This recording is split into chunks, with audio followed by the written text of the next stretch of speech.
I am speaking today on building powerful patient-clinician partnerships. I'm from the AutoInflammatory Alliance. I have no conflicts of interest to declare. I'm an unpaid volunteer. I am an RN, and I've worked in various areas of nursing, including research, and I've always wanted to be in the medical field in some form. My favorite title is mom, and very thankful for my family. Autoinflammatory diseases are generally caused by an overactivation of the innate immune system, and the majority of these diseases are caused by genetic mutations. There's still more to be discovered. Most are lifelong diseases, but some may start in adulthood, and they're complicated. Genetics are not always defined for a number of these diseases, and we're still making new discoveries. And a big challenge is that many are not aware of these diseases, especially doctors.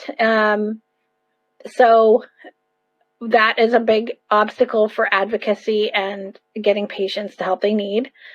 As you can see, in 1999, the term of autoinflammatory was coined by experts, which was also the year that my second son was born with one of these diseases. And no one was aware at all, of course, about these diseases back then. This is him, and he was born with NOMID, but we did not know that till years later. High-risk pregnancy. I was in the hospital the last few days before he was born, which was a blessing because there was inflammation attacking his umbilical cord and causing problems that he had to come, and we're thankful he made it. I'm not sure we would have been able to have him born alive had I not been in the hospital. Doctors kept expecting an infection. He had classic CAP symptoms, but no infection was found. And he persisted with having symptoms that kept increasing, more things developing.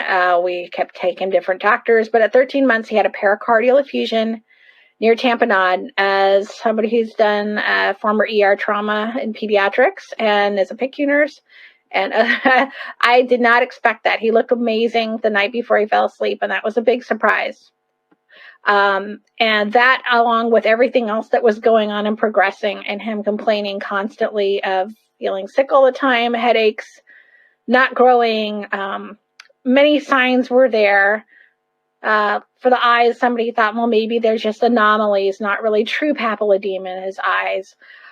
Anyways, I was looking, and genetic testing became available in the fall of 2002. And so we asked for it. A rheumatologist did not want to order it, but our pediatrician, that was a neonatologist as well at his birth, jumped on the opportunity to try to help. And 3 months later, we found out he had a mutation that was believed to cause NOMID. And this is kind of what I did for my next level search for information. And I got his chart, did reviews of the literature, kept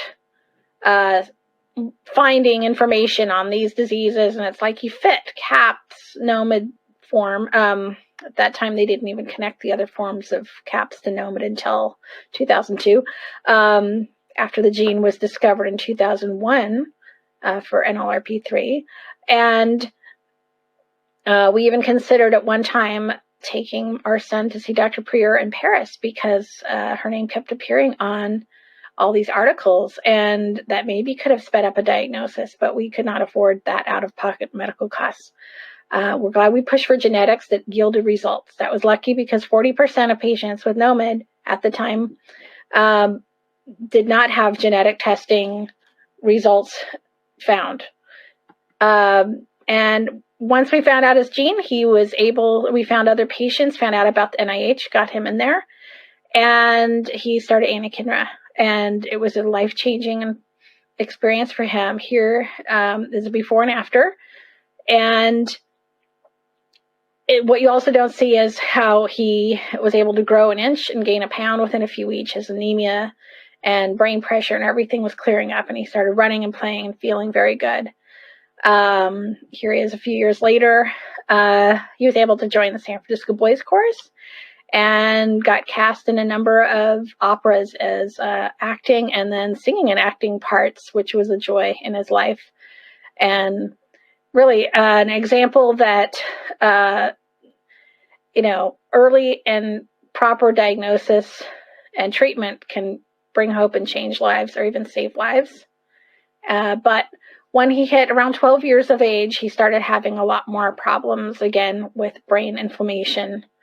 Despite being on medications for his disease, he had to switch back to anakinra as the one he was on stopped working for him. But he had significant issues, but saved his mental and cognitive capacity and pushed hard through school to overcome. He had to get a brain shunt and still deals with chronic headaches and challenges. But he graduated, became an adult, which 1 out of 5 with NOMID before these medicines did not make it to adulthood.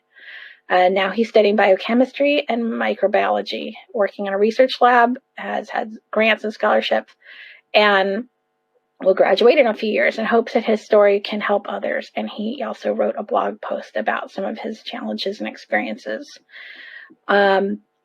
We started this organization to do something to honor those that had gone before, that had gone misdiagnosed or had suffered much damage or were lost to these diseases, and knew that something had to be done, because without an organization, it's hard to advocate for needs. It's been a largely volunteer labor of love from the board and doctors, everyone. We've met the greatest people through this. You never expected to be on this path, but have had some of the most amazing people to help with it. To start with, to thinking what to do, thinking about what could have helped, what would I have wanted as a patient or parent, or as a healthcare professional for information, and looked at other organizations, seeing how they were addressing rare disease needs. Talked to researchers, started developing collaborations, and realized many patients are suffering undiagnosed. There's delays to diagnosis and access to treatments, and wanted to make it easier for doctors to compare and consider these diseases, which led to a lot of our first projects. We did do some patient surveys that led to research publications, but our disease wall chart that Dr. Rostigui in Spain co-authored with me, here you can see it. We were connected because he was helping do some genetic testing on patients that could not get tested in Mexico or South America. And then we started working on various things for this chart and got other experts involved. First draft was being set up by me from my patient in my son's hospital room. And then we got doctors to edit each column of information that were specialists on it. And it expanded in 2015 to be an online searchable database with hyperlinks and more diseases, about 57 and counting, at AutoInflammatorySearch.org. We need to get translations, more images to represent more skin tones, an image gallery, and a lot more to that, and updates. And also 2014, we developed a blog to address a lot of needs that doctors and patients were asking a lot. And Jennifer Tussaud from our organization searched and figured out what people were searching for online so that we could drive traffic to the site to help them answer the questions. And some months we have over 100,000 visitors. Again, here's the pictures of the materials. The Injection Tips book also is something that we have in 14 languages to help patients to deal with their injections for biologics, and wallet cards on 15 diseases to carry around. Collaboration is super essential with a number of organizations and research institutions to advocate for patients and to address patient needs. And the NIH and Walter Reed is where we started with the Trans-American Autoinflammatory Research Network. It had been discussed for years before, but started getting launched then. and it grew for the 2019 meeting that was largely driven by nonprofit partnerships with the NIH to fund and develop a task force for working groups to develop a diagnosis, care, and treatment consensus points to consider papers to address various autoinflammatory disease groups so that doctors that weren't as familiar will have a path of how to care for these patients. And these are now being supported by ACR and EULAR and will be published in 2021. Since we're bringing everyone together for that, we also wanted to have a scientific meeting, but autoinflammatory boot camp lectures to do basic training for doctors who could. We had attendees there in person and hundreds from 25 countries every day tuning in from around the world, 25 countries to watch and learn. And these are still archived and online for you to watch and learn from. And that was a big goal because open access to helpful information can really improve awareness and help doctors to consider these diseases. We're planning patient researcher registry and more patient-driven network and more programming to address needs. We just got done with Autoinflammatory Awareness Month in August, which included 2 amazing programs for patients with doctors and patients speaking. We have a lot of research coming out from our recent COVID study surveys. It was a collaborative effort, and we share the long-range collaborative goals with Durrant Autoinflammatory Network. The Task Force Working Group Project is one of them that's come forward. Some of these others are taking time, but we really want to make sure we can make a network so we can help more doctors help their patients and know how to deal with these diseases and train for the future and get more involved for research for the North and South America and beyond. This is research we've done with our a collaborative patient survey from 2017 that ended up with CARA to be in a number of abstracts and lightning talks, poster presentations.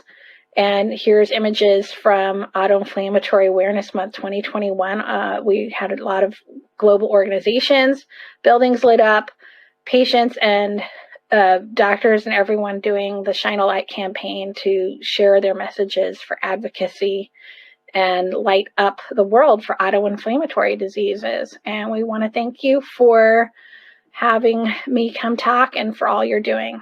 Thank you.